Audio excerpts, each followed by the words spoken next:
The security camera footage would later show everything in perfect clarity. At exactly 3:47 p.m. on a Tuesday afternoon, tech mogul Marcus Chen's penthouse erupted into chaos when he discovered his housekeeper teaching his 6-year-old twin daughters something that would shatter every assumption he had about strength, vulnerability, and what it truly meant to protect the people you love most. What happened next didn't just change a family, it changed everything.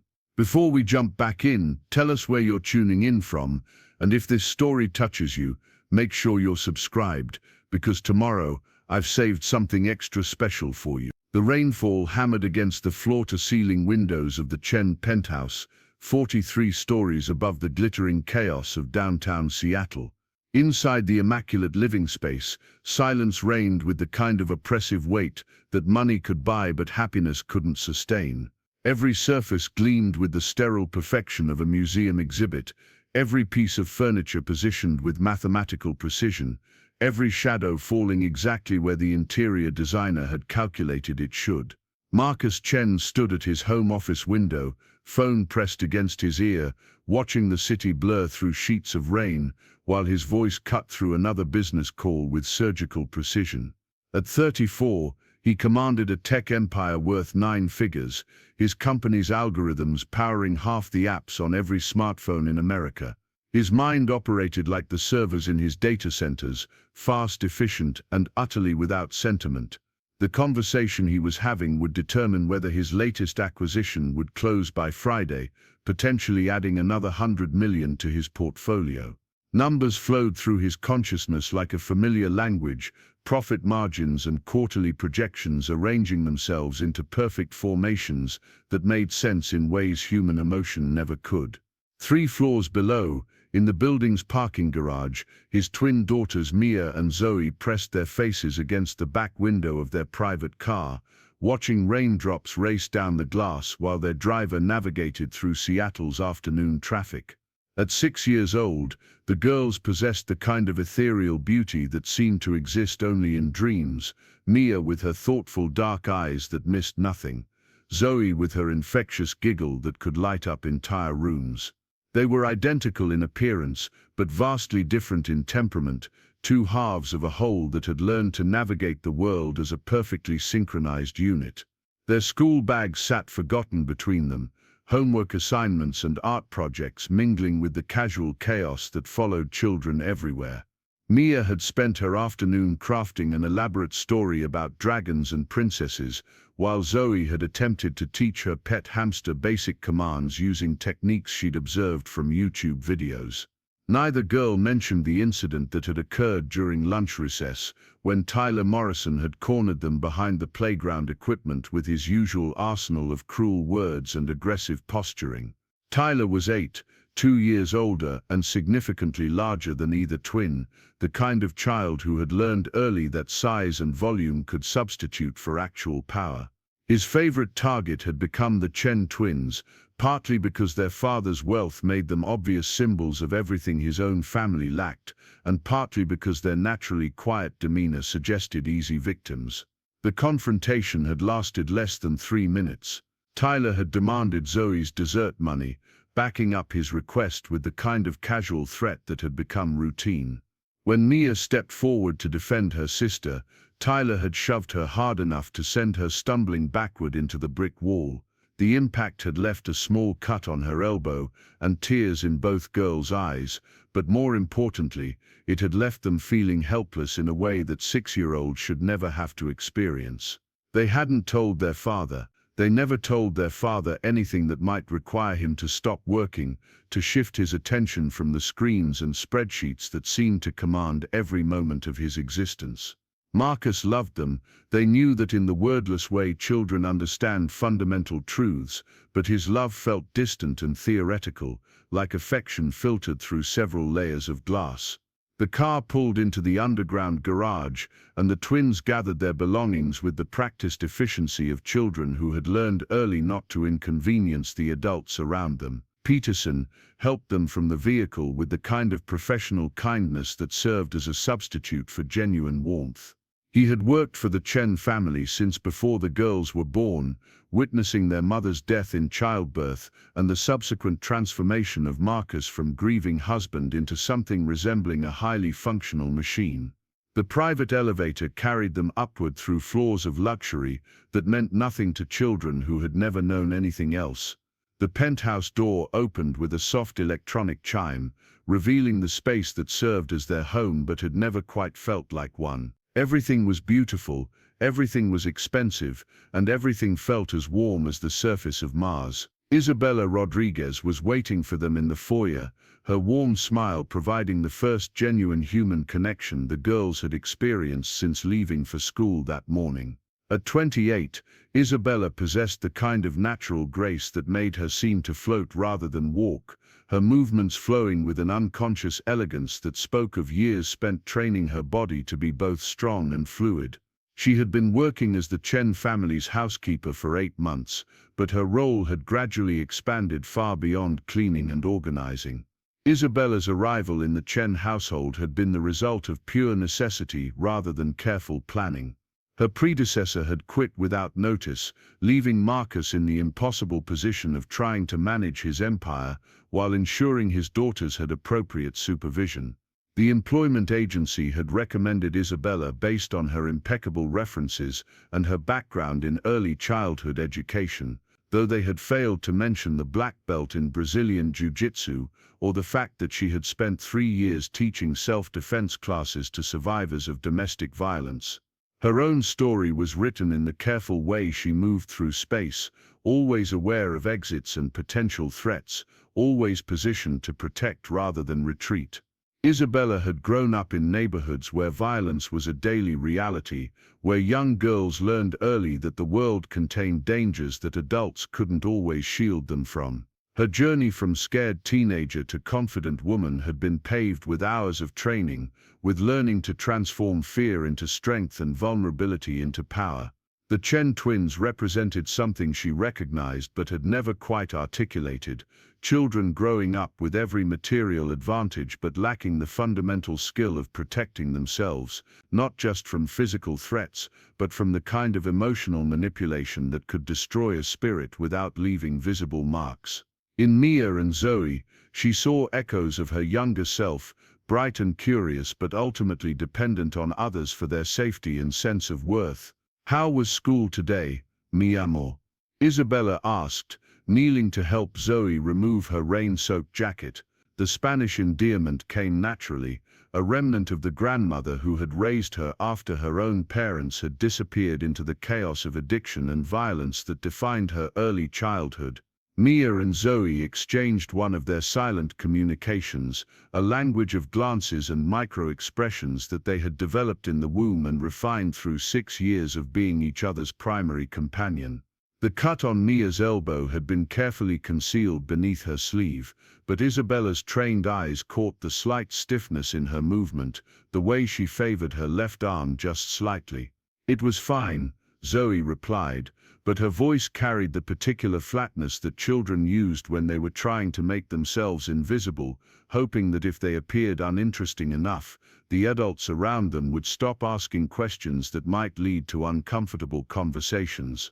Isabella had spent enough time with the twins to recognize the signs of distress, the way they seemed to shrink into themselves when something had gone wrong at school.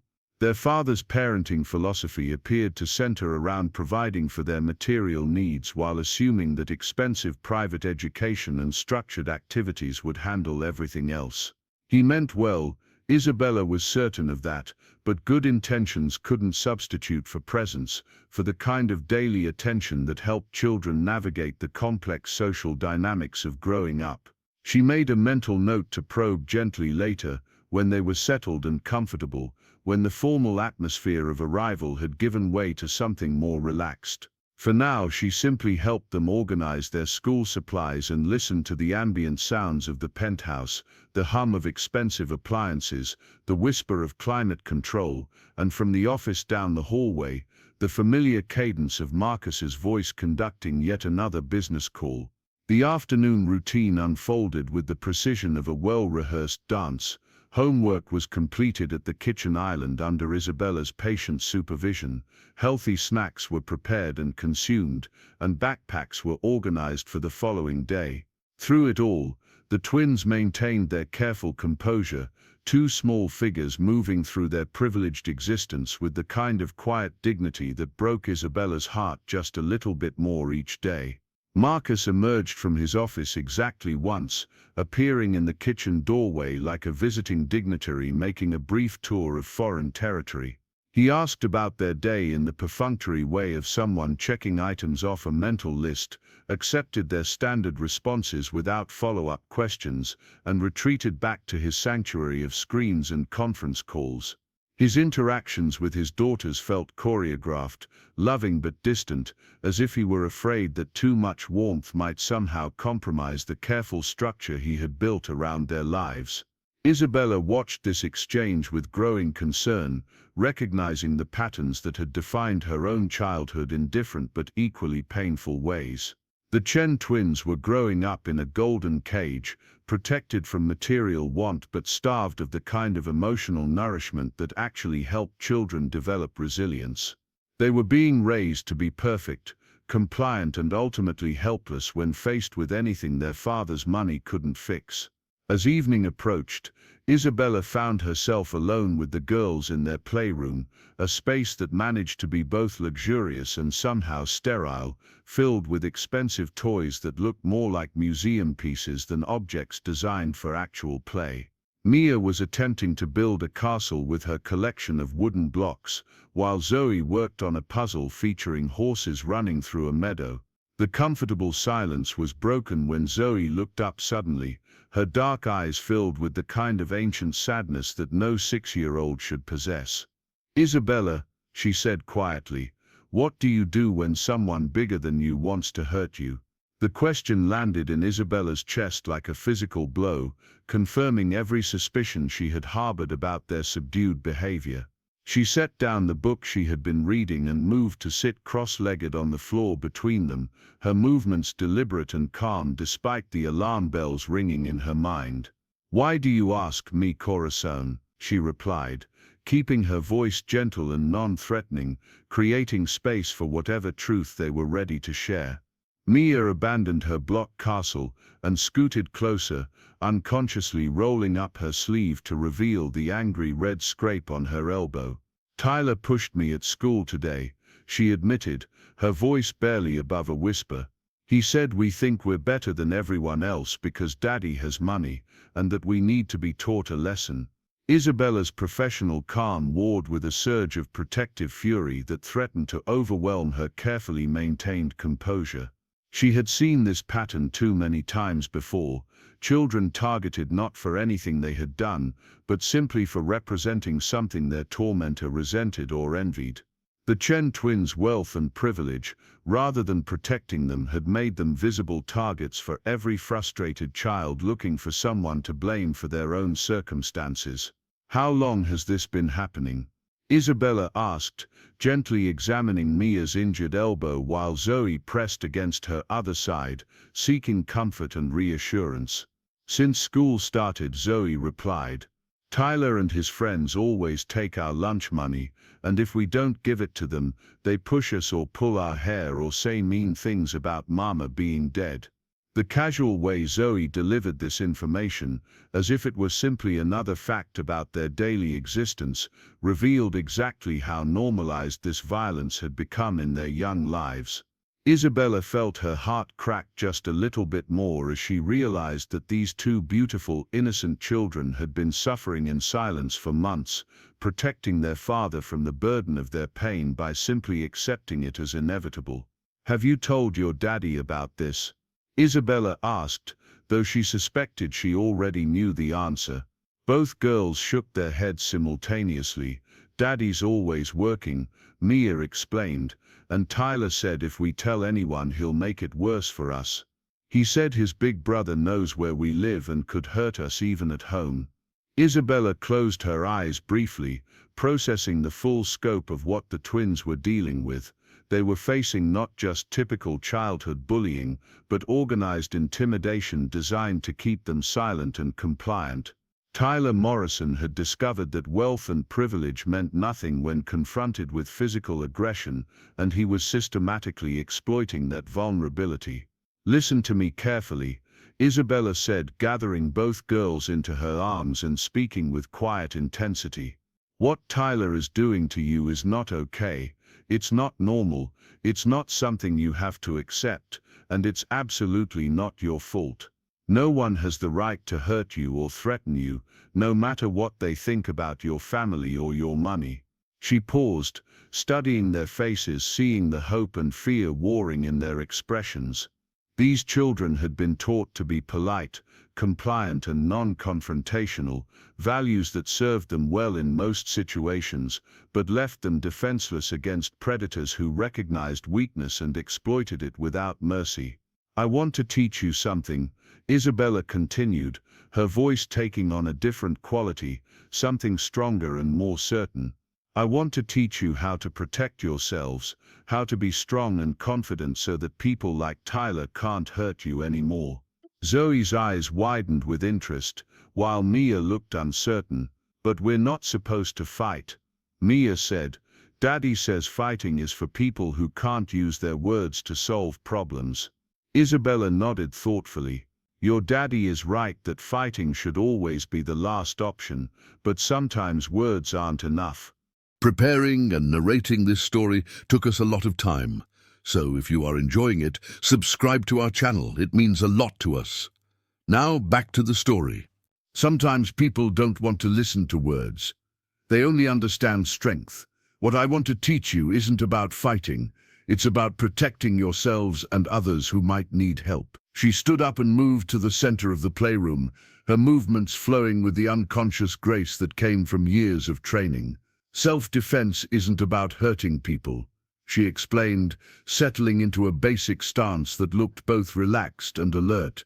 "It's about being confident enough that people won't want to test you, and skilled enough to get away safely if they do." The twins watched with fascination as Isabella demonstrated some basic movements, her body flowing through techniques that looked more like dancing than fighting. She showed them how to stand with confidence, how to project strength through posture and presence, how to use their voice as a weapon when necessary.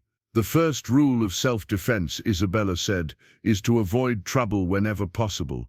But the second rule is that if trouble finds you anyway, you have the right to protect yourself and the people you care about."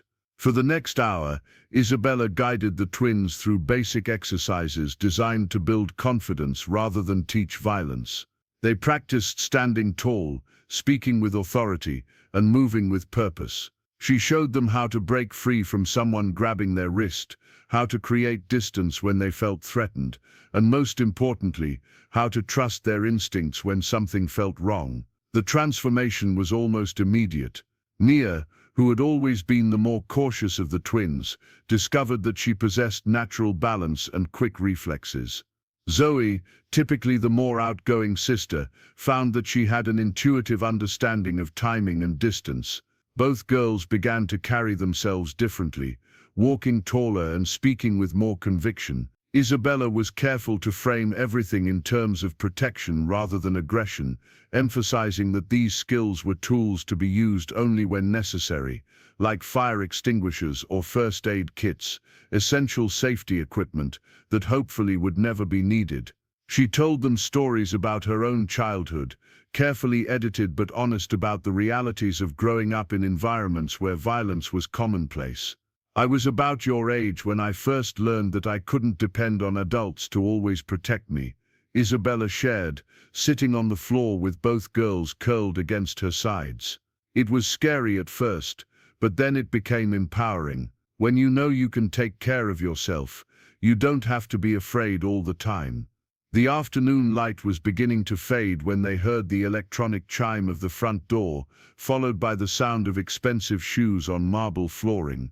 Marcus was returning from yet another day of conquering the digital world, his mind still half-focused on the acquisition deal that would likely dominate his evening as well. The twins immediately straightened, their newfound confidence tempered by the ingrained habit of being perfectly behaved when their father was present. Isabella helped them tidy up the playroom, making sure that everything appeared normal and unremarkable, though she could sense the new energy radiating from both girls. Marcus appeared in the doorway of the playroom precisely on schedule, his designer suit immaculate, despite having spent 12 hours in climate-controlled offices and private cars. He looked like what he was, a man who had conquered the digital age through sheer force of intellect and will, but who seemed somehow diminished by the ordinary challenges of domestic life. "How was everyone's afternoon?" he asked. The question automatic and slightly distant, his eyes already drifting toward the tablet in his hand, where urgent emails were undoubtedly accumulating. "We learned about staying safe," Zoe replied, her voice carrying a note of excitement that made Marcus look up sharply from his screen. "Safe from what?" he asked. His attention suddenly focused with the laser intensity that had built his fortune. Isabella felt her pulse quicken, recognizing the moment of truth that would determine whether her afternoon with the twins had been helpful or catastrophic. "We were discussing personal safety," she said carefully, "some basic awareness skills that all children should know." Marcus studied her face with the same analytical intensity he brought to evaluating potential business partners, searching for hidden agendas or ulterior motives. His protective instincts when it came to his daughters were fierce but abstract, focused on threats he could quantify and eliminate through careful planning and generous spending. "What kind of awareness skills?" he pressed, moving fully into the room and setting his tablet aside with the deliberate precision of someone preparing for a difficult conversation. Mia and Zoe exchanged another of their silent communications, and Isabella could see them making a decision that would have consequences far beyond this moment. They had spent months protecting their father from the knowledge of their daily suffering, but the afternoon's lesson had given them something they had never possessed before: the vocabulary to articulate their experience and the confidence to believe they deserved better. "Tyler Morrison has been hurting us at school," Mia said quietly, her voice steady despite the enormity of what she was revealing. "He pushes us and takes our lunch money and says mean things about Mama. Isabella taught us how to make him stop." The words landed in the room like physical objects, disrupting the carefully maintained atmosphere of controlled perfection that Marcus had worked so hard to create.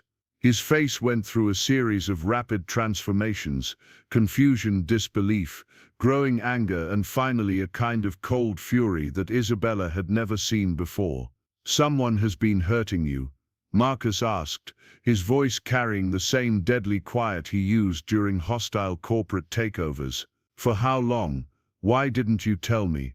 The questions came rapid fire, and Isabella watched as the twins seemed to shrink back into themselves, overwhelmed by the intensity of their father's reaction. She recognized the dynamic immediately: children who had learned to protect the adults in their lives from difficult emotions, who had absorbed the message that their problems were burdens to be managed rather than shared. "We didn't want to worry you," Zoe whispered. "You're always so busy, and Tyler said if we told anyone he would make it worse." Marcus looked like he had been physically struck, his carefully constructed worldview crumbling in real time as he confronted the reality that his money and power had failed to protect the two people who mattered most to him. Isabella could see him struggling to process information that didn't fit into any spreadsheet or strategic plan, emotions that couldn't be managed through efficient delegation or technological solutions. "Show me what she taught you," Marcus said suddenly, his voice tight with suppressed emotion. "Show me these self-defense techniques." Isabella felt her stomach drop as she realized that her careful afternoon of building confidence and empowerment was about to be evaluated by a man whose understanding of strength was entirely theoretical. Marcus Chen had never faced physical violence, had never experienced the powerlessness that came from being threatened by someone bigger and stronger.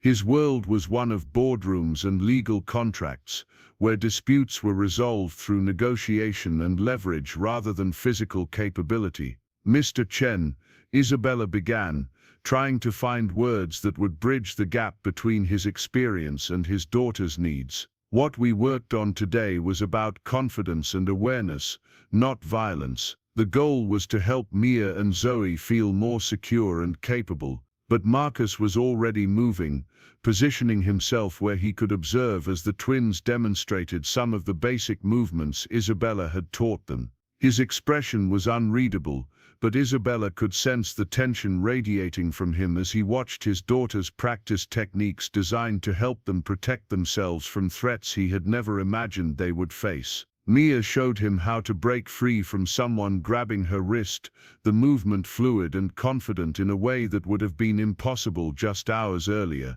Zoe demonstrated the proper stance for projecting authority, her small body radiating a quiet strength that transformed her entire presence. Together they practiced the verbal techniques Isabella had taught them for de-escalating confrontations and calling for help when necessary. Marcus watched in complete silence, his analytical mind working through implications and consequences, while his heart struggled with the realization that his daughters had been living with fear and violence, while he remained obliviously focused on quarterly projections and market analysis. Isabella could see him processing the disconnect between the safe, controlled environment he thought he had created and the harsh reality his children actually faced every day. "This Tyler Morrison," Marcus said finally, his voice carrying the same cold precision he used when preparing to destroy a competitor. "I want his full name, his parents' information, and the contact details for every administrator at your school. This ends now." Isabella recognized the response immediately, the powerful man's instinct to solve problems through the application of superior force and resources. Marcus was already planning phone calls and meetings, pressure campaigns and potential legal action, approaching his daughter's suffering the same way he would handle a hostile acquisition attempt. "Mr. Chen," Isabella said gently, "I understand your anger, but this situation requires more than just removing Tyler from the equation. Mia and Zoe need tools and confidence to handle these kinds of challenges throughout their lives. They need to know they can protect themselves, not just depend on you to eliminate every threat." The suggestion that his protection might be insufficient clearly struck Marcus like a physical blow. He had built his entire identity around being able to provide for and protect his family, first his wife and now his daughters. The idea that his love and resources might not be enough to keep them safe challenged every assumption he had made about parenting and power. "Are you suggesting that 6-year-old children should have to fight their own battles?" Marcus asked, his voice carrying an edge of steel that Isabella had never heard before. "That my daughters should learn to use violence because I've somehow failed to protect them?" The question hung in the air between them, loaded with implications that went far beyond the immediate situation. Isabella could see that they had reached a crossroads, a moment that would determine not just whether she continued working for the Chen family, but whether Mia and Zoe would be allowed to develop the strength and confidence they desperately needed. "I'm suggesting," Isabella replied carefully, "that children who know they can protect themselves are less likely to be targeted by predators. Confidence is the best defense against bullies,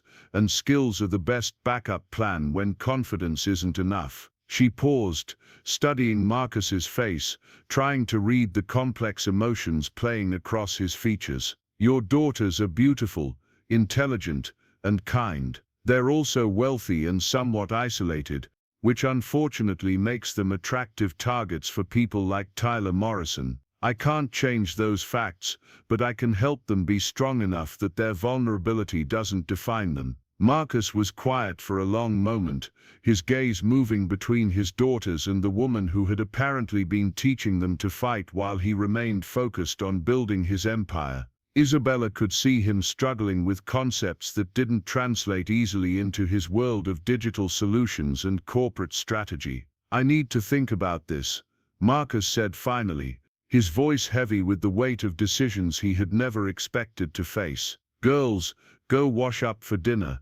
Isabella and I need to talk." Mia and Zoe exchanged another of their silent communications before quietly leaving the playroom, their movements carrying a new quality of alertness and purpose that would have been impossible to miss. Isabella watched them go, her heart aching for these two small figures who had been forced to grow up too quickly, who had learned to carry burdens that should have been shared with the adults who loved them. When they were alone, Marcus moved to the window, staring out at the Seattle skyline, as if the answers to his dilemma might be written in the pattern of lights below. Isabella remained standing, recognizing that this conversation would determine not just her employment status, but potentially the entire trajectory of the twins' development. "I hired you to keep house and provide supervision," Marcus said quietly, his back still turned to her. "I didn't hire you to teach my daughters to fight." "No," Isabella agreed.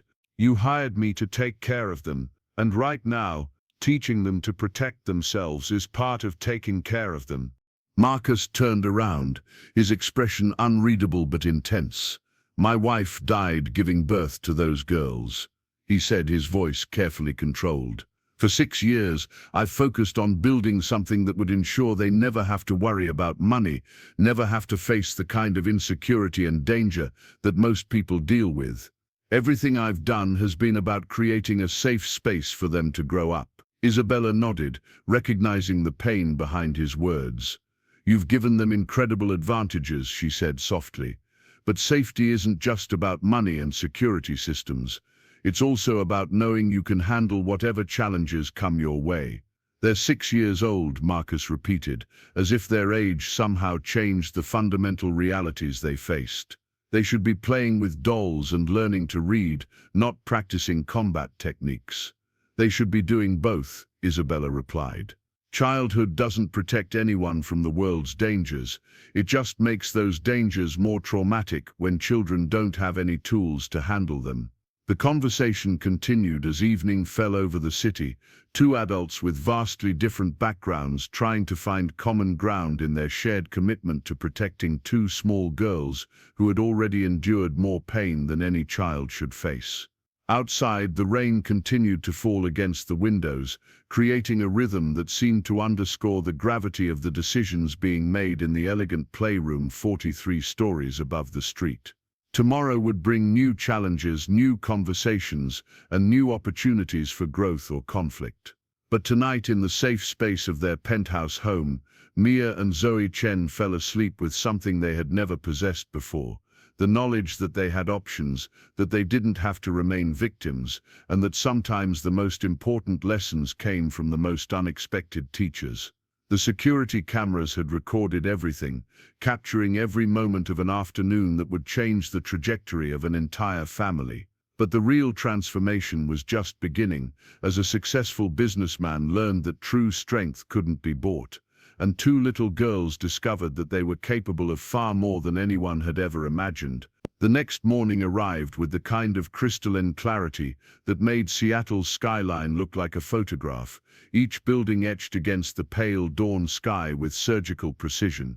Marcus Chen stood in his kitchen at 5:30, coffee growing cold in his hands as he stared at the legal documents spread across the granite countertop. His team of attorneys had worked through the night, preparing a comprehensive strategy to address the Tyler Morrison situation through official channels that would leave no room for ambiguity or future incidents.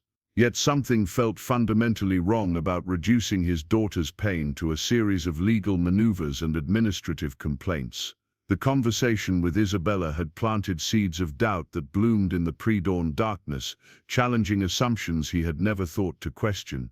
Marcus had built his fortune by identifying problems and deploying resources to eliminate them, but this situation felt different, more complex than anything that could be solved through superior firepower and strategic positioning. Isabella entered the kitchen precisely at 6, her movements carrying the same fluid grace that had characterized her demonstration the previous evening. She wore simple dark jeans and a soft gray sweater, her hair pulled back in a practical ponytail that somehow managed to look both professional and approachable. Marcus found himself studying her face, searching for clues about her intentions and motivations, trying to understand how someone he had hired to maintain his household had become such a catalyst for upheaval. The silence between them was charged with unresolved tension from their previous conversation, but Isabella moved through her morning routine with the kind of calm efficiency that suggested she had made peace with whatever consequences might follow. She prepared breakfast for the twins with the same careful attention she brought to everything else, cutting fresh fruit into perfect portions and arranging whole grain toast with the presentation skills of a five-star chef. Marcus cleared his throat, the sound unnaturally loud in the quiet kitchen. "I've been thinking about what you said yesterday," he began, his voice carrying the careful neutrality he used during difficult negotiations, about confidence and self-protection. Isabella paused in her fruit cutting, her attention shifting to him with the kind of focused intensity that made him understand why his daughters had responded so readily to her guidance. "And what conclusions have you reached?" she asked, her tone equally neutral, but somehow warmer, as if she genuinely cared about his thought process rather than simply waiting for orders. "I've scheduled meetings with the school administration and Tyler Morrison's parents," Marcus replied, gesturing toward the legal documents. "My attorneys believe we can establish a clear pattern of harassment and intimidation that will result in Tyler's removal from the school and potentially legal consequences for his family if the behavior continues." He paused, studying Isabella's expression, trying to read her reaction to his carefully planned approach. "However," he continued, "I'm beginning to understand that eliminating Tyler doesn't address the larger issue. There will always be other Tylers, other situations where my daughters might need to rely on their own resources rather than my ability to intervene." Isabella set down her knife and turned to face him fully, her dark eyes reflecting something that might have been approval or simply acknowledgement. "That's a significant realization," she said quietly. "Most parents in your position would focus entirely on removing the immediate threat without considering the long-term implications." Marcus nodded, though the admission felt like acknowledging a fundamental flaw in his approach to protecting his family. "I've always believed that success was about building walls high enough and strong enough to keep danger at bay," he said, "but you're suggesting that true security comes from teaching people to navigate danger rather than simply avoiding it." "Not instead of protection," Isabella clarified, "but in addition to it, your daughters will always benefit from having a father who can advocate for them and create safe environments where they can thrive. But they'll also benefit from knowing they can handle challenges independently when necessary." The conversation was interrupted by the sound of small feet on marble stairs as Mia and Zoe made their way down to breakfast. Both girls moved with a subtle difference in their posture, a quality of alertness and confidence that hadn't been present just 24 hours earlier. Marcus found himself watching them with new eyes, seeing not just the children he had been trying to protect, but individuals with their own capacity for strength and growth. Zoe bounded into the kitchen with her usual morning energy, but there was something more purposeful about her movements, as if she were more aware of the space around her and her place within it. Mia followed more quietly, her natural thoughtfulness enhanced by what seemed like a deeper sense of self-assurance. Both girls greeted Isabella with genuine warmth before offering their father the kind of polite good morning that suggested they were still processing the previous evening's revelations. Breakfast proceeded with unusual tension, not the oppressive silence that had characterized so many family meals, but the charged atmosphere of people navigating new territory without established rules or expectations. Marcus found himself paying attention to details he had previously overlooked, the way his daughters instinctively positioned themselves to maintain visual contact with all entrances to the room, the subtle confidence in their voices when they spoke. The way they seemed more present and engaged rather than simply going through familiar motions. "Are you excited about school today?" Isabella asked, though Marcus detected an underlying current of concern in the seemingly casual question. Mia and Zoe exchanged one of their wordless communications before Mia responded with careful diplomacy. "We're not afraid anymore," she said, her voice carrying a conviction that made Marcus feel both proud and somehow inadequate. "We know what to do if Tyler tries to hurt us again." The simple statement contained layers of meaning that Marcus was still learning to decode. His daughters weren't just talking about physical self-defense techniques, they were describing a fundamental shift in how they understood their own agency and power. Yesterday they had been victims waiting for rescue. Today they were approaching the same environment with tools and confidence that could change the entire dynamic. Marcus realized that Isabella's intervention had accomplished something his legal strategy never could have achieved. She had given his daughters something more valuable than protection. She had given them the knowledge that they were capable of protecting themselves. The distinction felt enormous, representing a completely different philosophy about how children should be prepared for the complexities of the world they would inherit. As the girls finished their breakfast and gathered their school supplies, Marcus made a decision that surprised him with its clarity. "Isabella," he said, "I want you to continue teaching them, not just basic self-defense but whatever you think they need to know to be strong and confident." Isabella's surprise was evident, though she tried to mask it with professional composure. "Are you certain?" she asked.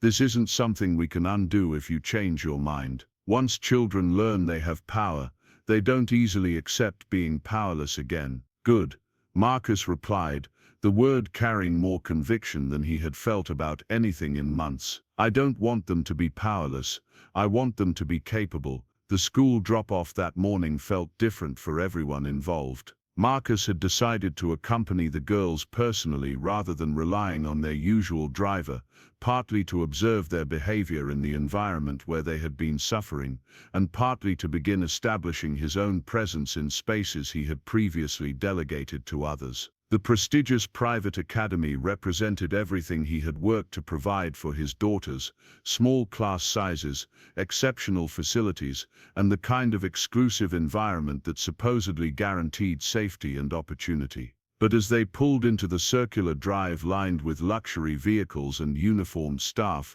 Marcus began to see the institution through different eyes. The same exclusivity that attracted wealthy families also created an environment where social hierarchies could become particularly vicious, where children with limited supervision could establish their own brutal power structures without adult awareness or intervention. Mia and Zoe emerged from the car with a confidence that was immediately apparent to anyone paying attention.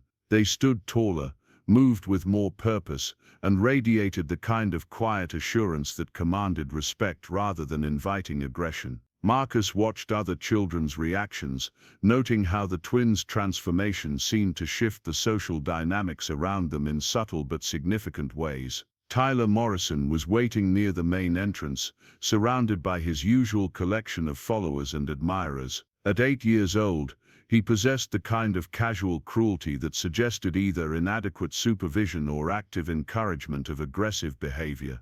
His eyes tracked the Chen twins as they approached, clearly expecting the same fearful compliance that had characterized their previous interactions. But something had fundamentally changed in the equation. Mia and Zoe approached the entrance with steady purpose, neither avoiding Tyler's group nor appearing intimidated by their presence. When Tyler stepped directly into their path, clearly intending to re-establish his dominance through familiar patterns of intimidation, he encountered something entirely unexpected. "Move, please," Zoe said clearly, her voice carrying the kind of authority that Isabella had taught her to project. The words weren't aggressive or challenging, but they contained an unmistakable quality of strength that suggested she was prepared to handle whatever response Tyler might choose to offer.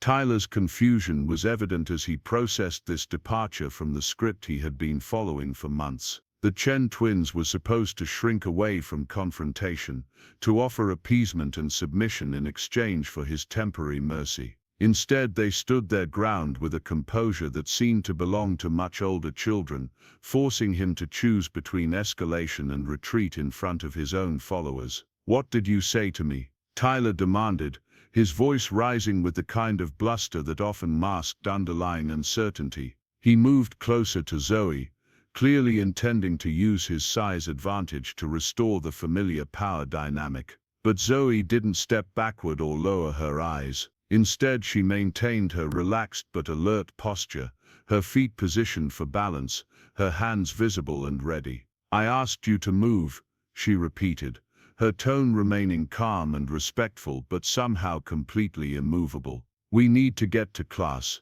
The standoff attracted attention from other students and supervising adults, creating the kind of public audience that could either escalate conflicts or resolve them through social pressure. Marcus watched from his position near the car, every instinct screaming at him to intervene, while his rational mind recognized that this moment belonged to his daughters. Tyler seemed to sense that the familiar dynamic had shifted in ways he didn't understand, but his commitment to maintaining face in front of his followers pushed him toward escalation rather than strategic retreat. He reached out to grab Zoe's backpack, clearly intending to demonstrate his continued dominance through casual aggression. What happened next unfolded with the kind of fluid precision that Isabella's training had made possible. Zoe smoothly pivoted away from Tyler's reaching hand while simultaneously creating distance between them, her movement so natural and controlled that it looked almost like dancing. Tyler's momentum carried him forward into empty space, causing him to stumble slightly and lose the commanding presence he had been trying to project. "Don't touch me," Zoe said firmly, her voice carrying across the entrance area with crystal clarity. "And don't touch my sister. We're not afraid of you anymore."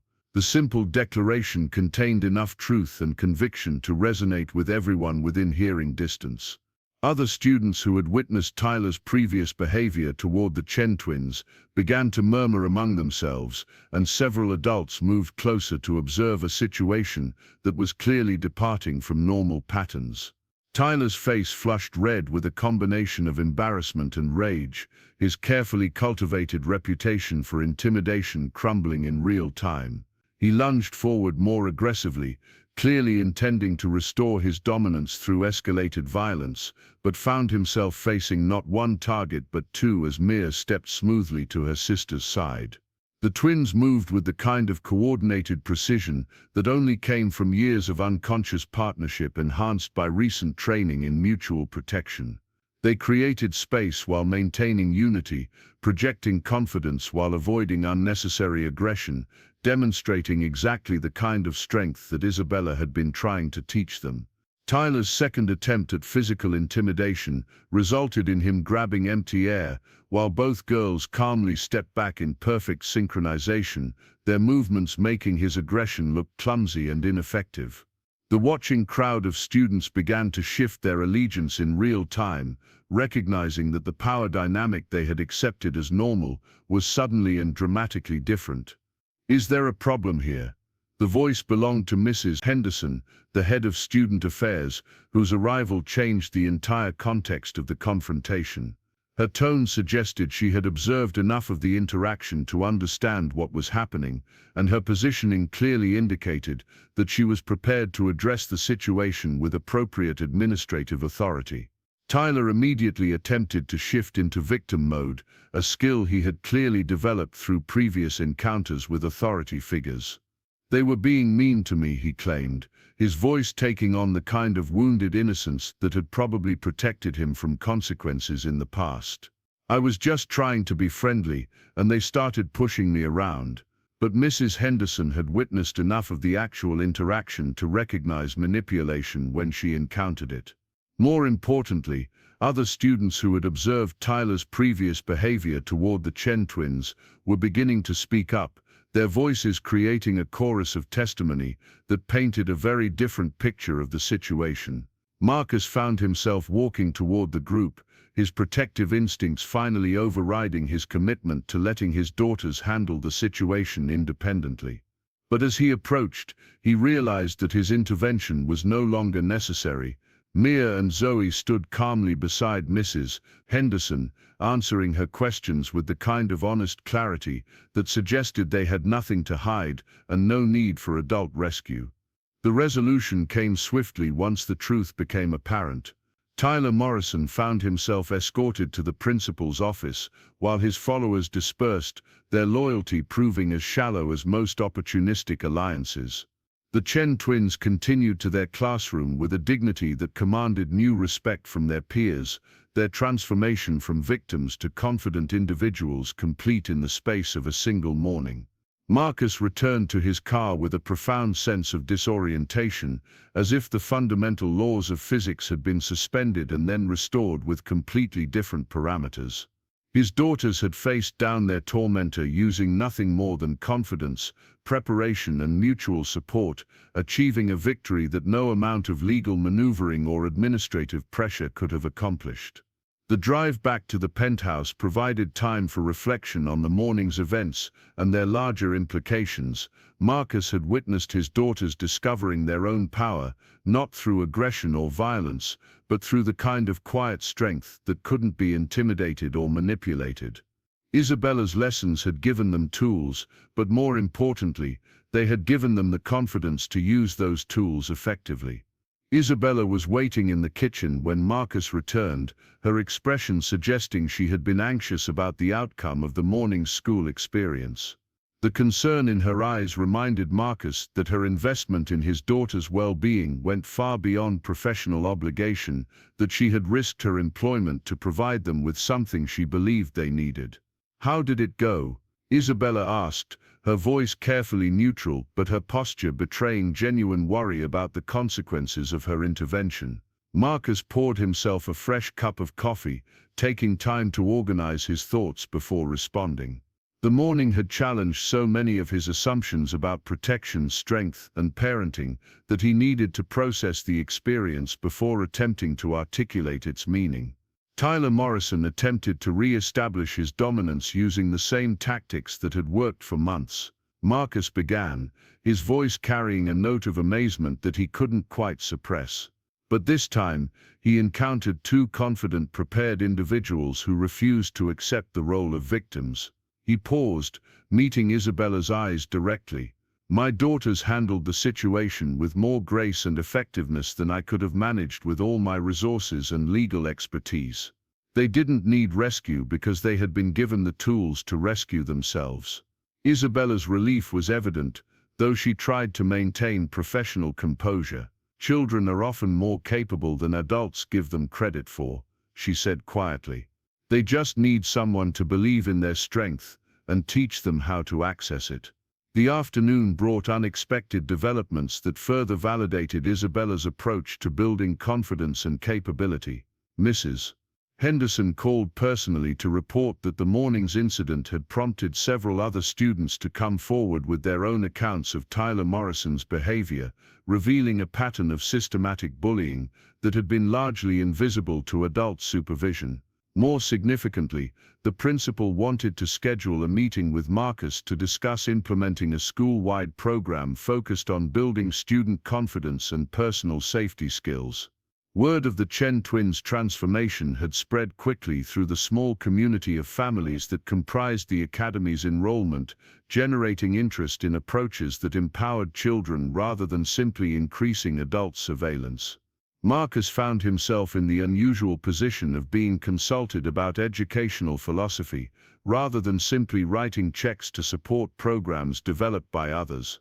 The recognition that his daughter's experience might benefit other children added a dimension of social responsibility to what had begun as a purely personal challenge. That evening, the family dynamic shifted in ways that were subtle but profound. Dinner conversation included detailed accounts of the day's events, with Mia and Zoe describing their experiences with the kind of confidence that suggested they were processing triumph rather than simply surviving trauma. They talked about classmates who had approached them with curiosity about their newfound assertiveness, teachers who had noticed their increased participation in discussions, and the general sense that their school environment felt different when approached from a position of strength rather than vulnerability.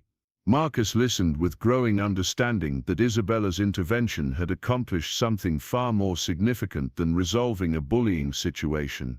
She had initiated a fundamental transformation in how his daughters understood their place in the world, teaching them that they possessed agency and power rather than simply hoping that others would choose to treat them kindly. The bedtime routine that had previously been characterized by anxiety and whispered fears became an opportunity for reflection and planning. Mia and Zoe talked excitedly about wanting to learn more techniques, not for fighting but for feeling confident in any situation they might encounter. Their enthusiasm was infectious, reminding Marcus of how much energy children possessed when they felt empowered rather than constrained. As Isabella prepared to leave for the evening, Marcus found himself wanting to extend their conversation beyond the immediate logistics of household management and childcare. The day's events had demonstrated that her value to his family extended far beyond the job description he had originally envisioned, encompassing mentorship and guidance that he hadn't realized his daughters needed. "I owe you an apology," Marcus said as Isabella gathered her personal belongings. "Yesterday, I questioned your judgment because I didn't understand what you were trying to accomplish. Today, I watched my daughters discover their own strength because of the foundation you helped them build." Isabella paused in her preparations, her expression reflecting something that might have been surprise at his directness. "You don't owe me anything," she replied. "Watching Mia and Zoe find their confidence has been reward enough." "I want to understand more about your background," Marcus continued, his curiosity finally overriding his usual professional boundaries. "Your approach to teaching strength and confidence suggests experience that goes beyond theoretical knowledge." The request clearly made Isabella uncomfortable, her body language shifting in ways that suggested she was accessing memories she preferred to keep private. Marcus recognized the signs of someone who had survived experiences that left lasting marks, invisible wounds that shaped perspective and priorities in fundamental ways. "My childhood was very different from what you're providing for your daughters," Isabella said carefully. "I learned these skills because I needed them for survival, not empowerment. The difference is significant." Marcus nodded, understanding that he was asking her to share painful history for the sake of his own education. "I'm not asking for details," he clarified. "I'm trying to understand how to continue building on what you've started with Mia and Zoe." Isabella considered his words for several moments, clearly weighing the benefits of transparency against the costs of vulnerability. When she spoke again, her voice carried the kind of quiet strength that suggested hard-won wisdom rather than theoretical knowledge. "Children who grow up feeling powerless often remain powerless as adults," she said. "They accept treatment they don't deserve, stay in situations that harm them, and pass their learned helplessness on to the next generation. But children who learn early that they have choices, that they can protect themselves and others, carry that knowledge throughout their lives." She paused, meeting Marcus's eyes directly.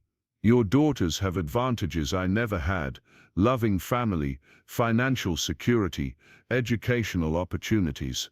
But advantages don't automatically create strength. Sometimes privileged children are the most vulnerable because they've never had to develop resilience or self-reliance." The observation struck Marcus as profoundly accurate, challenging his assumption that providing material advantages automatically translated into preparing children for life's challenges. He had focused so intensely on creating external security that he had neglected to consider whether his daughters were developing internal resources that couldn't be purchased or inherited. "What would you recommend as next steps?" Marcus asked, recognizing that he was essentially asking Isabella to design a curriculum for developing strength and confidence in children who had never faced genuine adversity. Isabella's response revealed the depth of thought she had already given to this question. "Physical skills are just the foundation," she explained. "Real confidence comes from understanding that you can handle whatever challenges arise, whether they're physical, emotional, or social. Mia and Zoe need opportunities to test themselves, to solve problems independently, to experience both success and failure in environments where they can learn from the consequences." She gestured toward the penthouse around them, with its carefully controlled environment and eliminated risks. "This is beautiful and safe, but it doesn't prepare them for a world that isn't always beautiful or safe. They need controlled exposure to challenges that help them build resilience and problem-solving skills." Marcus found himself nodding as he began to understand the larger educational philosophy Isabella was describing. She wasn't just talking about self-defense techniques. She was advocating for a comprehensive approach to child development that balanced protection with preparation, safety with challenge, comfort with growth. The conversation continued late into the evening, covering topics that ranged from specific training techniques to broader questions about raising confident children in an uncertain world. Marcus discovered that Isabella possessed not just practical skills, but a sophisticated understanding of child psychology and development that had been shaped by personal experience and formal education. As the Seattle skyline glittered beyond the penthouse windows, two adults with vastly different backgrounds found common ground in their shared commitment to helping two remarkable children reach their full potential. The morning had proven that transformation was possible, but the evening's conversation suggested that the real work was just beginning. When Isabella finally left for her own apartment across the city, Marcus remained awake long into the night, processing the implications of everything he had learned. His daughters were growing up in a world that was simultaneously safer and more dangerous than the one he had known as a child, requiring skills and knowledge that his own upbringing hadn't provided. The next few weeks would bring new challenges and opportunities for growth, testing whether the foundation Isabella had helped establish could support the kind of long-term development that would serve Mia and Zoe throughout their lives. But for the first time since becoming a single father, Marcus felt optimistic about his ability to provide his daughters with something more valuable than protection, the knowledge that they possessed the strength to protect themselves. The city below continued its eternal rhythm of ambition and struggle, millions of people navigating their own challenges and opportunities. But in the penthouse 43 stories above the street, a family was discovering that true security came not from walls and wealth, but from the confidence that came with knowing you could handle whatever the world chose to send your way. Tomorrow would bring new tests of the lessons learned, new opportunities to apply the principles Isabella had introduced. The bullying situation had been resolved, but the larger project of raising strong, confident children in a complex world was just beginning. And for the first time in years, Marcus Chen felt ready for the challenge. 3 months had passed since the morning Tyler Morrison learned that his targets were no longer willing to be victims, and the transformation in the Chen household had become so profound that visitors often remarked on the completely different energy that now filled the penthouse. Where silence and careful tiptoeing had once characterized family interactions, genuine laughter and animated conversation had taken root, creating an atmosphere that felt warm and alive rather than simply expensive and controlled. Isabella's role had evolved far beyond anything either she or Marcus had originally envisioned. What had begun as emergency childcare during a difficult transition had become something closer to a partnership in raising two remarkable children who were discovering new dimensions of their own potential with each passing day. The rigid boundaries between employer and employee had gradually dissolved, replaced by a working relationship based on mutual respect and shared commitment to helping Mia and Zoe thrive. The training sessions had become a regular part of the family routine, taking place in what had once been Marcus's rarely used home gym, but had been transformed into a dedicated space for learning confidence and self-protection. Isabella had worked with Marcus to design an environment that encouraged exploration and growth, while maintaining the safety standards that his protective instincts demanded. Mirrors lined one wall to help the twins observe and correct their own form, while soft mats covered the floor to ensure that mistakes resulted in learning rather than injury. But the physical techniques were only one component of what Isabella was teaching. The deeper lessons involved understanding personal boundaries, recognizing manipulation and intimidation tactics, and developing the kind of situational awareness that allowed the twins to navigate social environments with confidence rather than anxiety.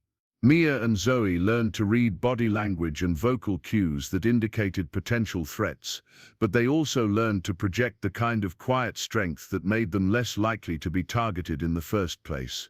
Marcus had initially worried that this kind of training might make his daughters suspicious or aggressive, but the opposite had proven true.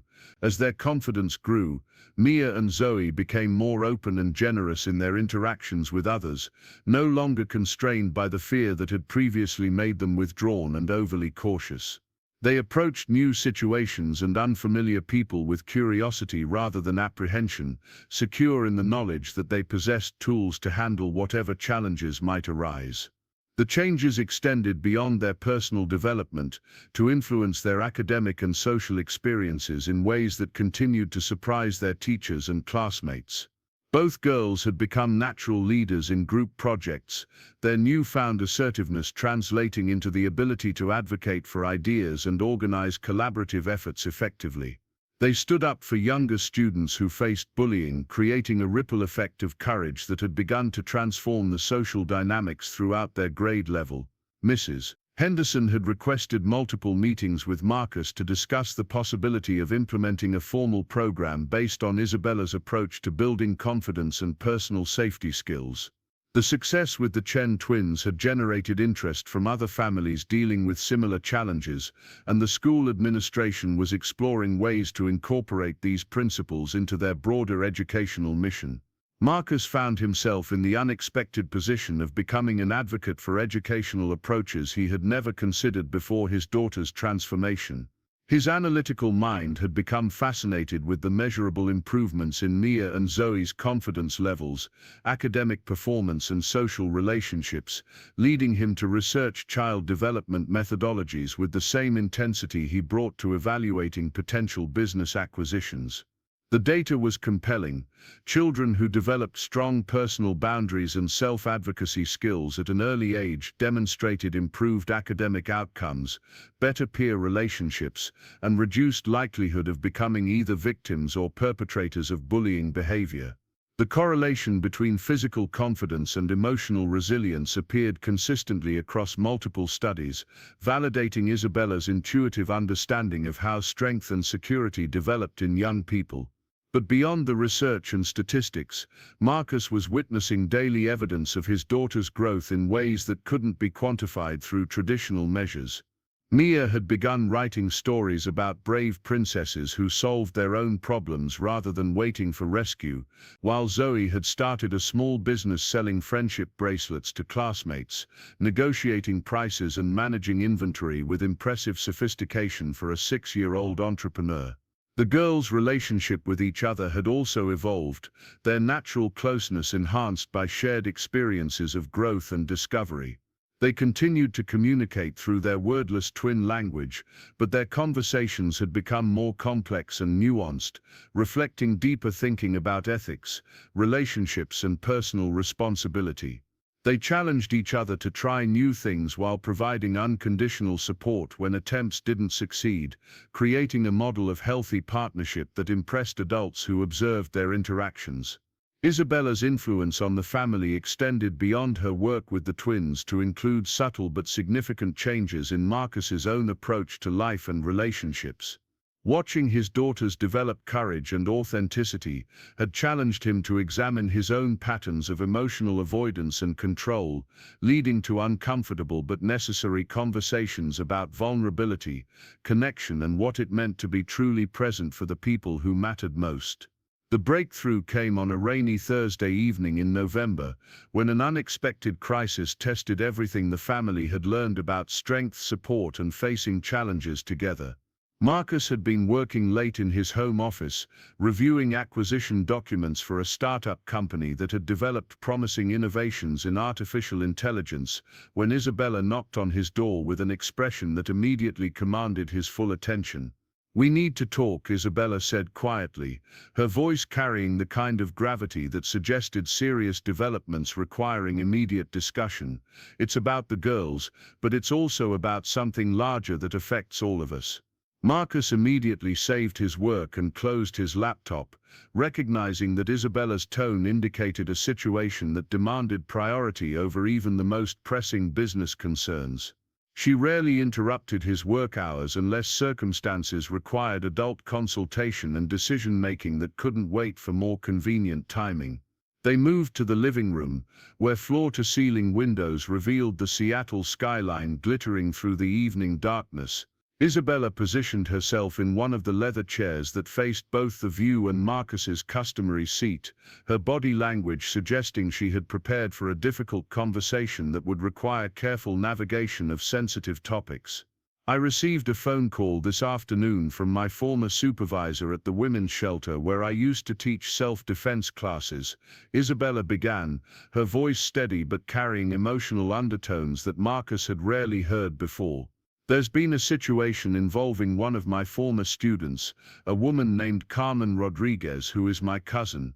She paused, gathering herself before continuing with information that would challenge the carefully maintained boundaries between her professional responsibilities and personal history.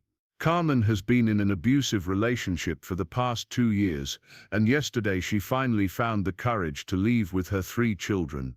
But her ex-partner is threatening escalated violence, and she needs somewhere safe to stay while the legal system processes protective orders and custody arrangements."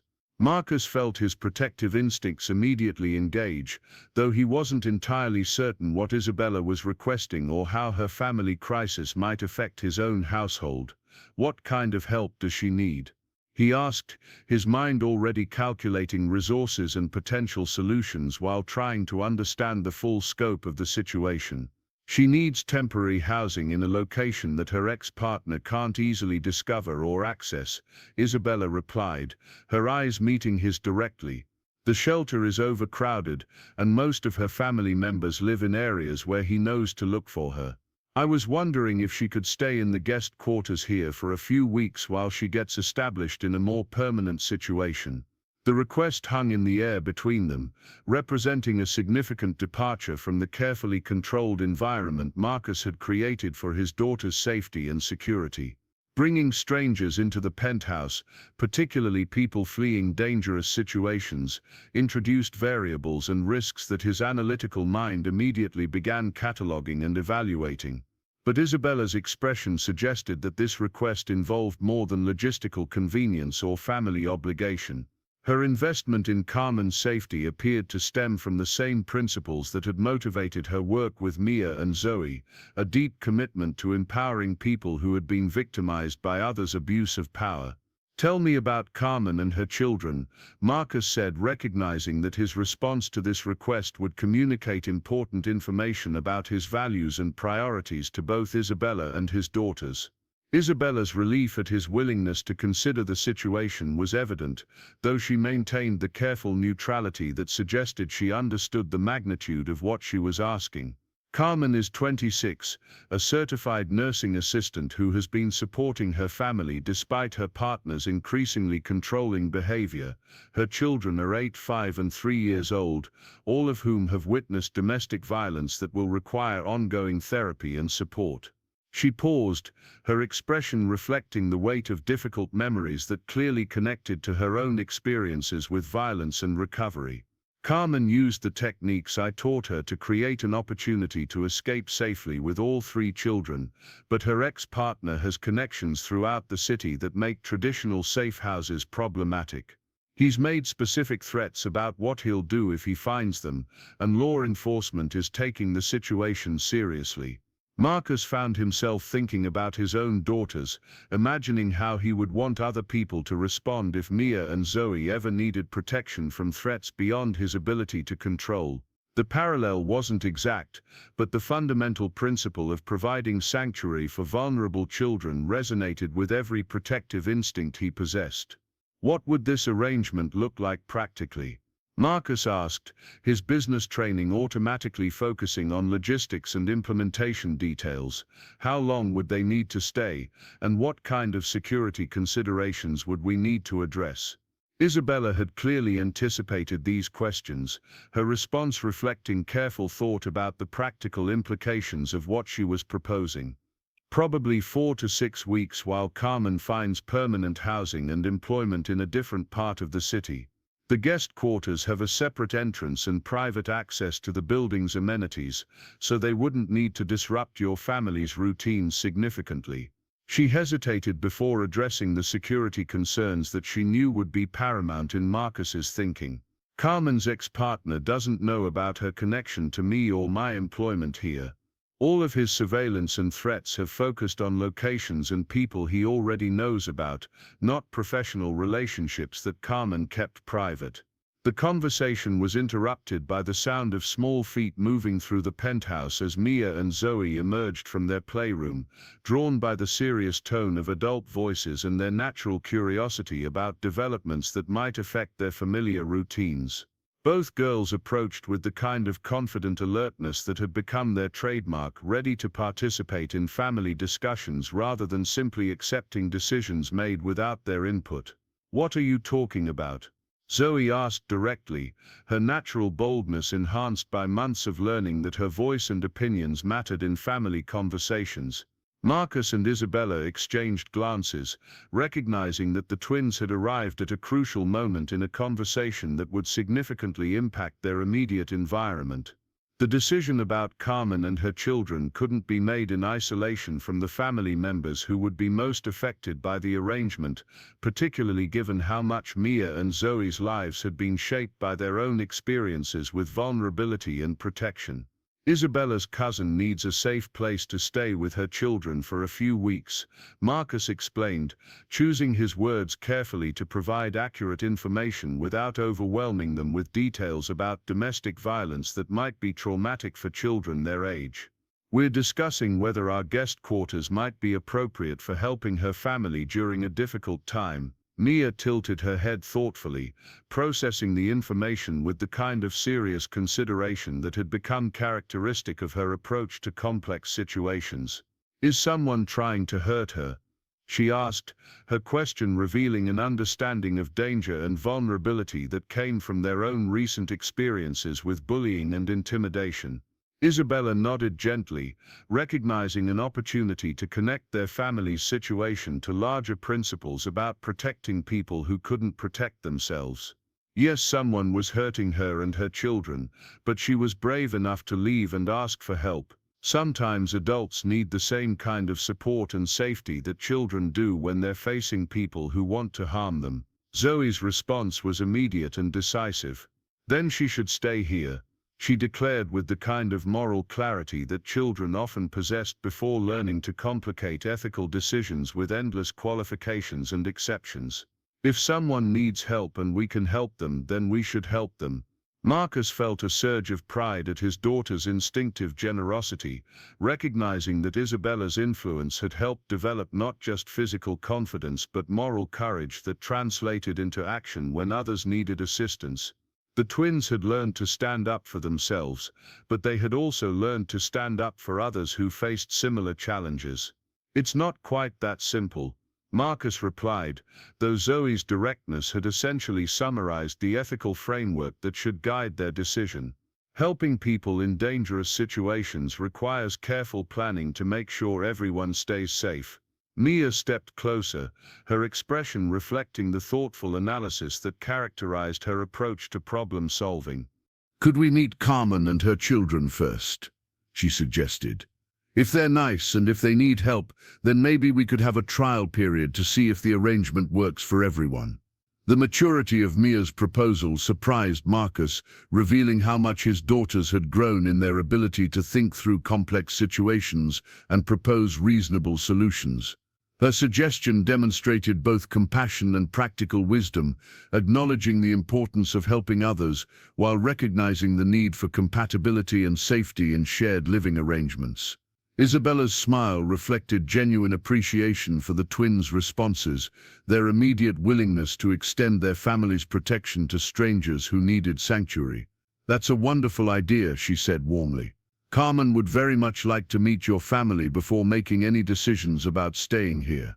Marcus realized that his daughters had essentially made the decision for him, their moral instincts pointing toward a course of action that aligned with the values he hoped to instill in them. If he wanted Mia and Zoe to grow up believing in the importance of helping others, particularly those who faced violence and intimidation, then he needed to demonstrate those principles through his own choices and actions.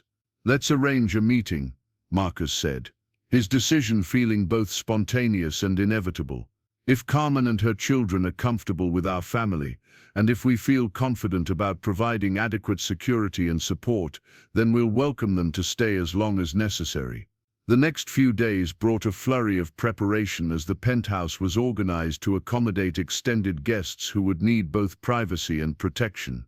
Marcus worked with his security team to implement additional safeguards without creating an atmosphere of fear or siege mentality that might traumatize children who had already experienced too much violence and uncertainty.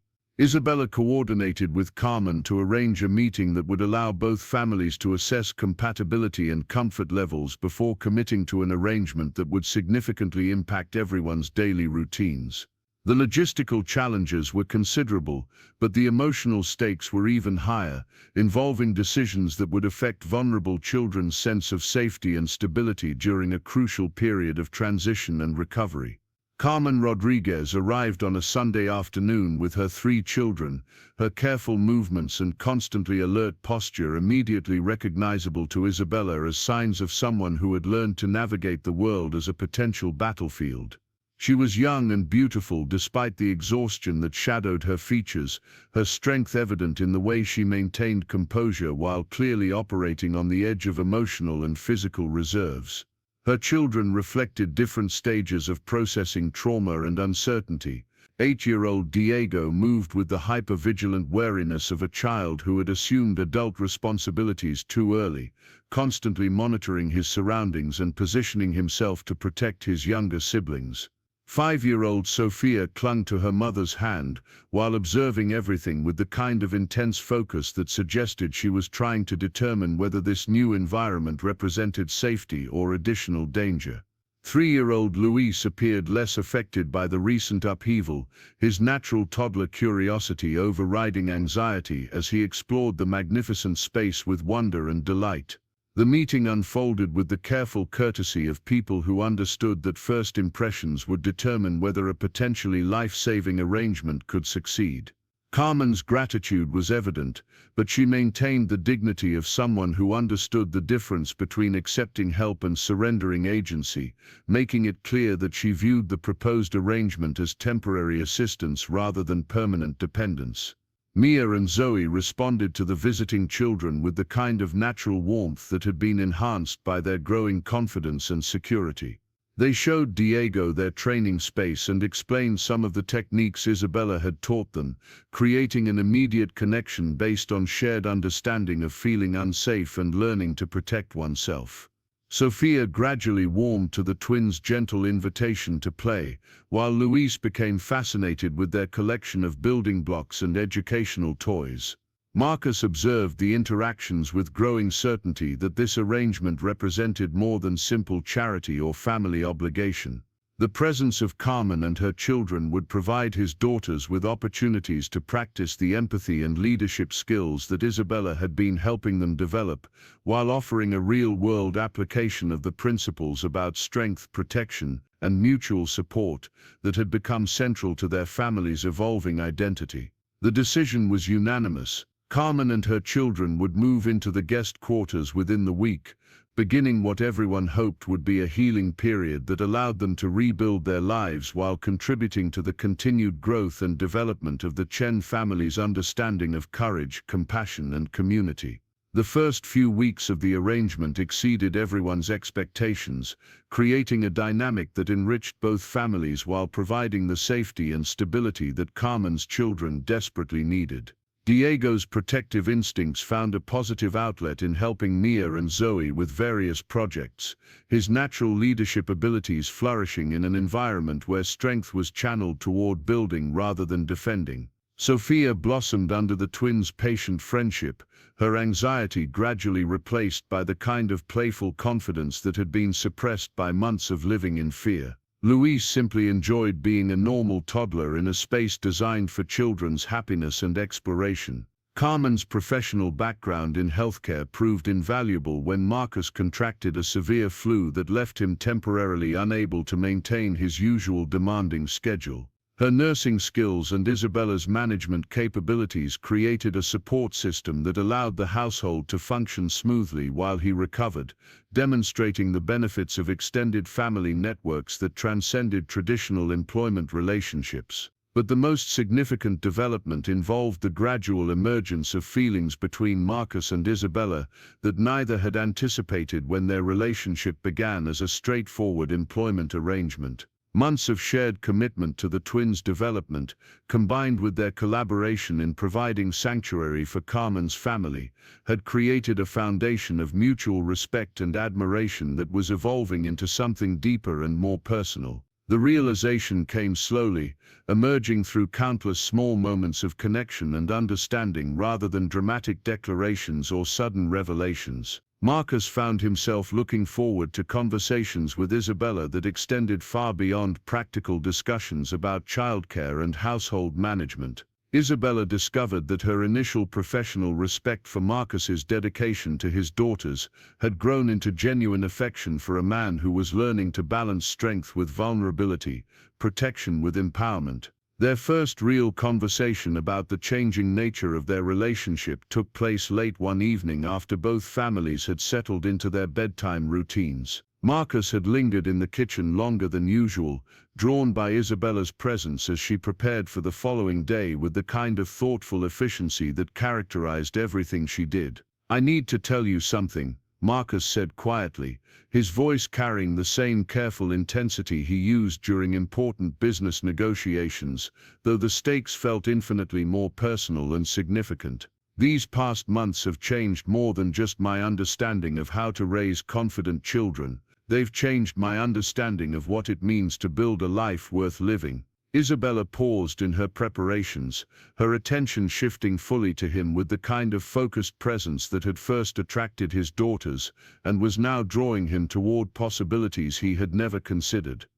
"What are you saying?" she asked, though her expression suggested she already understood the direction of his thoughts. "I'm saying that I've fallen in love with you," Marcus replied, the admission feeling both terrifying and inevitable. "Not just because of what you've given my daughters, though that would be enough, but because of who you are and how you've helped me become a better version of myself." The silence that followed felt charged with possibility rather than awkwardness, both of them processing the implications of crossing boundaries that had previously defined their relationship in safe and predictable terms. Isabella's response, when it came, reflected the same thoughtful consideration she brought to all important decisions. "I love you too," she said simply, her words carrying the kind of quiet certainty that made elaborate explanations unnecessary. "But I need you to understand that this changes everything about our arrangement.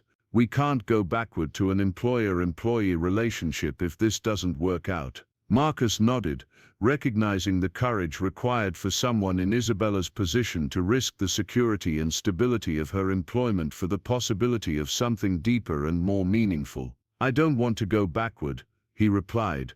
"I want to build something together that honors what we've already created while exploring what we might become." Their first kiss happened naturally, a gentle confirmation of feelings that had been building for months through shared experiences and mutual growth. The Seattle skyline glittered beyond the penthouse windows as two people who had begun as strangers discovered that they had become something much more significant, partners in the complex project of building a family, a community, and a future worth creating together.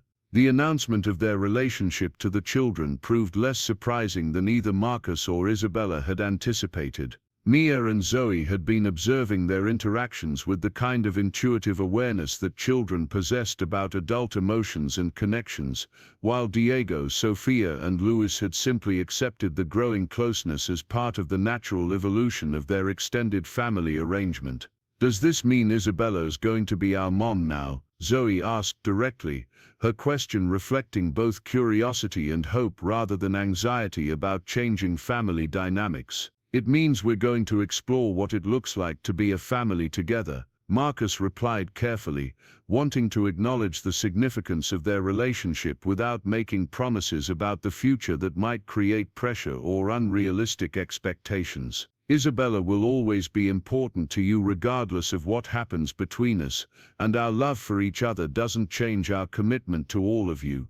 The months that followed brought challenges and joys in equal measure as two adults learned to navigate romantic partnership while maintaining their shared commitment to raising confident, capable children in an increasingly complex world. Carmen's successful transition to independent living created space for the relationship to develop without the immediate pressures of crisis management, though she and her children remained frequent visitors who had become permanent parts of their extended family network. Isabella's influence on Marcus extended beyond personal growth to impact his professional priorities and business philosophy. His company began developing applications focused on personal safety and community protection, combining his technological expertise with her practical understanding of what people needed to feel secure and empowered in their daily lives. The collaboration produced innovations that generated both profit and positive social impact, creating a model for business success that aligned with their shared values about strength, protection, and mutual support. The engagement happened on a crisp spring morning in the penthouse garden that Marcus had created on the building's rooftop terrace, surrounded by flowers and vegetables that the children had helped plant and tend, with the Seattle skyline providing a backdrop of possibility and promise. Marcus asked Isabella to marry him with a ring that had been designed by Mia and Zoe to reflect their future stepmother's love of simple elegance and natural beauty. Her acceptance was immediate and joyful, accompanied by the enthusiastic celebration of 6 children who had learned that families could be built through choice and commitment rather than simply genetics and tradition. The proposal had been planned with input from all the children, reflecting the collaborative approach to decision-making that had become characteristic of their evolving family structure. The wedding took place 6 months later in the same rooftop garden, with the twins serving as joint maids of honor and Carmen's children participating as enthusiastic supporters of a union that represented safety, stability, and hope for everyone involved. The ceremony was small and intimate, focused on the commitment being made rather than elaborate displays of wealth or status, though the celebration that followed reflected the joy and gratitude of people who had found each other against considerable odds. Marcus's vows reflected his journey from isolated single father to partner in a relationship based on mutual growth and shared purpose. Isabella's promises acknowledged her transformation from protective survivor to confident leader who could offer strength to others while accepting support when needed. Together they committed to building a family that honored the past while embracing the possibilities of an uncertain but hopeful future. The reception extended late into the evening as friends and family celebrated not just a marriage but the creation of a community that exemplified the principles of protection, empowerment, and mutual support that had brought them all together.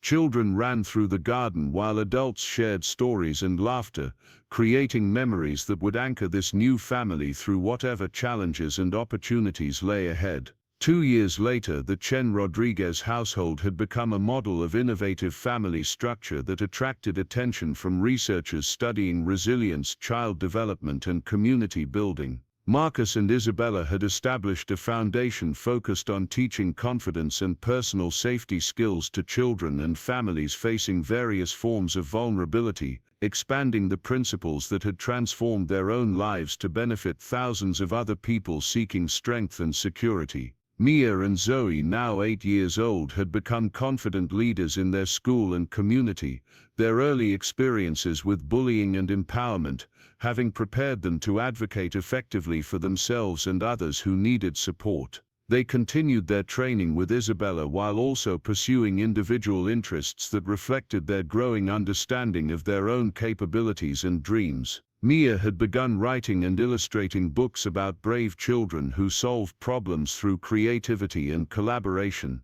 while Zoe had developed impressive skills in martial arts that she taught to younger children through the family's foundation programs. The guest quarters continued to house families in transition, creating a steady stream of people who benefited from temporary sanctuary while contributing to the ongoing education of permanent household members about diversity, resilience, and the many different ways that strength could be developed and expressed. Each new family brought different challenges and opportunities for growth, ensuring that the children growing up in this environment develop broad perspective and deep empathy for the full range of human experiences. Marcus had discovered that his greatest professional satisfaction came from projects that combined technological innovation with social impact, leading to the development of applications and platforms that help communities identify and address various forms of violence and intimidation. His business success continued, but it was now anchored by purpose and meaning that extended far beyond profit maximization or market domination. Isabella had returned to formal education, pursuing advanced degrees in child psychology and family therapy, while maintaining her hands-on work with the foundation and the expanded family that had become her life's greatest achievement. Her research focused on developing evidence-based approaches to building resilience in children who had experienced trauma, combining academic rigor with the practical wisdom gained through years of helping real families navigate real challenges. The Foundation's work had expanded internationally, with training programs and educational resources being implemented in communities throughout North America and beyond. The simple principles that had helped two frightened 6-year-olds stand up to a playground bully had proven applicable to much larger challenges involving community safety, domestic violence prevention, and youth empowerment in environments where traditional support systems had failed or proven inadequate. But despite the public recognition and professional success, the most meaningful measure of their achievement remained visible in the daily life of a family that had learned to balance individual strength with collective support, personal growth with community responsibility, protection with empowerment. The penthouse that had once felt cold and isolated had become a warm center of activity and connection, filled with the sounds of children learning, adults growing, and a community thriving. As another Seattle dawn broke over the city skyline, illuminating the rooftop garden where vegetables and flowers grew in careful abundance, Marcus and Isabella stood together watching their children prepare for another day of school, friendship, and discovery. The journey from that first afternoon when Isabella had taught two frightened girls to protect themselves had led to transformations none of them could have imagined, but the principles remained constant. Courage could be learned, strength could be developed, and families could be built through commitment and love rather than simply accident and tradition. The security cameras still recorded everything, but now they captured laughter instead of fear, confidence instead of anxiety, and the daily evidence that true protection came not from walls and isolation, but from the knowledge that everyone in the family possessed the skills and support necessary to handle whatever challenges the world might present. The transformation was complete, but the growth continued, as each new day brought fresh opportunities to apply the lessons learned and help others discover their own capacity for strength, courage, and love. Up next, you've got two more standout stories right on your screen. If this one hit the mark, you won't want to pass these up. Just click and check them out.